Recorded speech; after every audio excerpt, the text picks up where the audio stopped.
What's up guys, and welcome to a VTech video. Today we're in a very special Honda Civic Type R. This is one of 600 for the US FK8 Civic Type R limited editions. This one happens to be number 166 out of 600, and what a looker this thing is. It is Phoenix yellow, which harks back to the old DC2 Integra Type R legendary color. And while this car is not radically different from the normal Type R, it does have a few tricks up its sleeve. It has the same 2-liter turbocharged inline 4-cylinder outputting a little over 300 horsepower, but this car is around 50 pounds lighter than the standard Type R. And the way it achieves that is mostly through the removal of sound deadening. So there is quite a bit more road noise in here, and you do hear the engine a little bit better, but it's still a very refined driving experience. This car also has lightweight forged 20-inch BBS wheels wrapped in Michelin Pilot Sport Cup 2 tires, which is a tire that I've always wished this car came with from the factory, and with the limited edition they finally gave it the tire grip that it deserved. So this car weighs a bit over 3,000 pounds, it's got over 300 horsepower, 6-speed manual transmission, limited slip differential on the front axle. It is front wheel drive, of course. It has this teardrop shaped aluminum shift knob.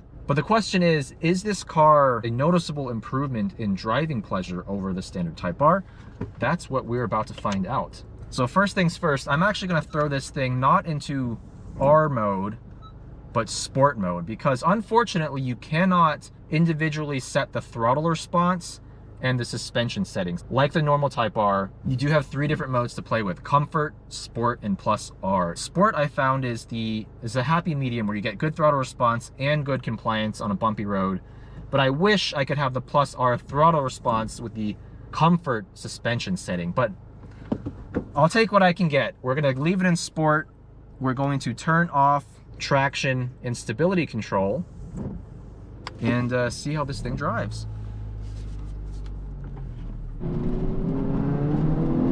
Huh. It's still got a little bit of torque steer.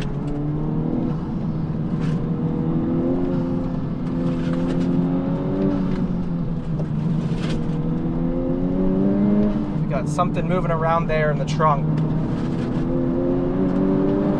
Holy cow, this car's fast.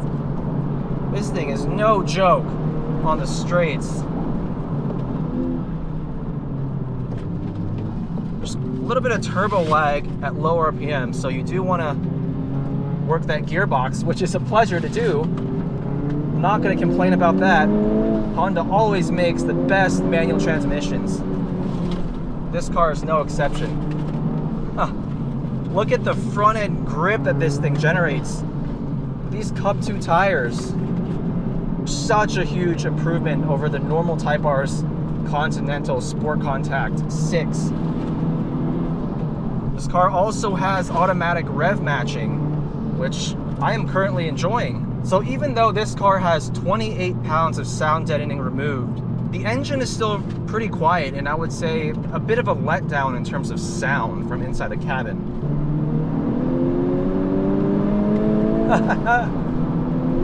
This engine, man, it's so flexible. It pulls hard from around 3,000, and it'll take you all the way to redline. It's happy to rev out to 7 grand. And this suspension in sport mode does a really good job at soaking up the bumps. It's very firm, but still very controlled. Really difficult to upset this car over the bumps here. That front limited slip diff doing a great job pulling me out of corners.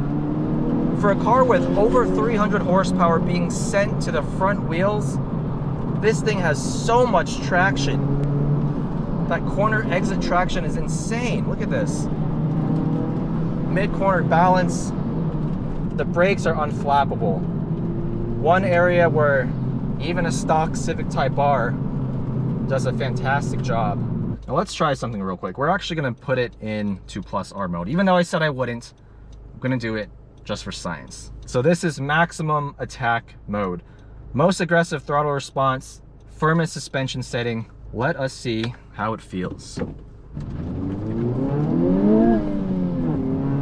Not even that much wheel slip in first gear.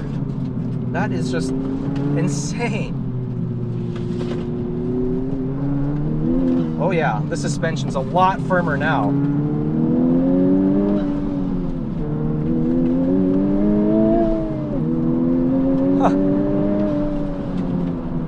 This is just so insane for a front-wheel drive car. How did Honda make a car feel this good when the wrong wheels are being driven? Now, I guess that's more of a rhetorical question, since Honda has a very long reputation of doing just that. I mean, their Civic Type Rs and Integra Type Rs of old always were amazing, amazing driver's cars, despite having the wrong drive layout. Oh my gosh, this is good. With these Cup 2 tires, this car is now an absolute monster. The base car is already at such a high level, but this car, oh my goodness, it's something special. Now, these adaptive dampers in the limited edition are retuned to be a bit firmer, but in the comfort mode, it's still very comfortable for daily driving. That's one thing I've always praised the normal Type R for. It's flexibility to be used as a daily driver. It's spacious, it's comfortable, it's got creature comforts. You dial everything up to plus R mode, or at least sport mode, and the car transforms into a true driver's car. Now, another thing this Type R has is a recalibrated electronic power steering rack. It's supposed to be a little bit sharper. I couldn't tell you, I'd have to drive these two cars back to back to really notice the difference, but for an electronic power steering rack, it's very good. It's always with that caveat, because still, to this day, nothing touches an old hydraulic steering rack that's found in, say, like a Porsche 997 or similar. I love this manual transmission. The gear ratios are excellent, keeps the engine in its power band. Nice short throws, very positive. You never get confused what gate you're in. And the feel of this aluminum knob, second to none. Let's do a second gear pull here from 4,000 RPM.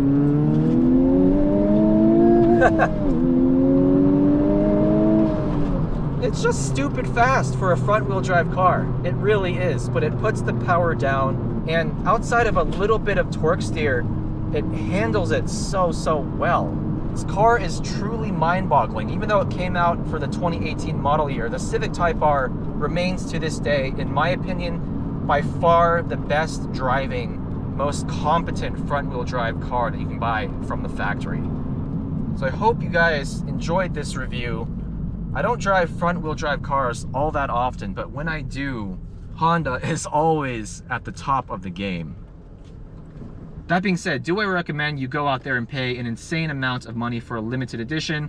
Unless you really have the cash to spend on something that's collectible, I would say go out there and buy a normal Type R and spend a few grand on mods to truly make it feel special. That's all you really need. Even a bone stock Type R is an incredible machine. Thanks for watching, and see you guys in the next video.